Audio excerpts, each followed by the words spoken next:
तुमच्या आयुष्यात अचानक खूप प्रॉब्लेम वाढले आहेत का? बनलेली काम ऐनवेळी बिघडत आहेत का?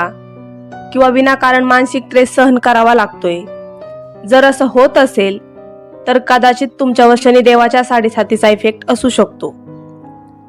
पण साडेसातीचं नाव ऐकून घाबरण्याची अजिबात गरज नाही, कारण शनिदेव हे क्रूर नाहीत तर न्यायाचे देवता आहेत.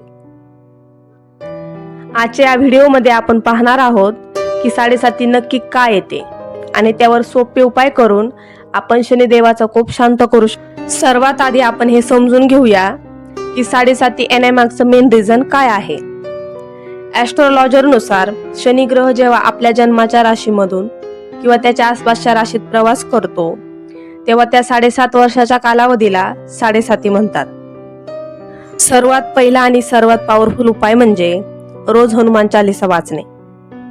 हिस्ट्रीनुसार शनिदेवाने स्वतः प्रभू हनुमानाला एक प्रॉमिस दिलं होतं की जो कोणी तुझी मनापासून भक्ती करेल त्याला माझ्या साडेसातीचा त्रास कधीच होणार नाही. म्हणून दररोज हनुमान चालीसाचे पठण नक्की करा. दुसरा सोपा उपाय म्हणजे शनिवारी सूर्यास्ताच्या वेळी पिंपळाच्या झाडाजवळ जाऊन मोहरीच्या तेलाचा एक दिवा नक्की लावा. जर शक्य असेल तर शनिदेवाच्या मंदिरात जाऊन काळे तीळ आणि तेल अर्पण करा. तिसरा आणि सर्वात महत्त्वाचा उपाय म्हणजे कर्माचा नियम. मित्रांनो, शनिदेव हे कर्मफळदाता आहेत, म्हणजेच ते आपल्या ऍक्शन नुसार आपल्याला फळ देतात. त्यामुळे साडेसातीत तुमचे कर्म खूप क्लीन असणे गरजेचे आहे. या काळात कधी कोणाची फसवणूक करू नका, खोटं बोलू नका. शनिवारी कोणत्याही गरीब किंवा गरजू व्यक्तीला काळे कपडे, अन्न किंवा चपलांचे दान करा.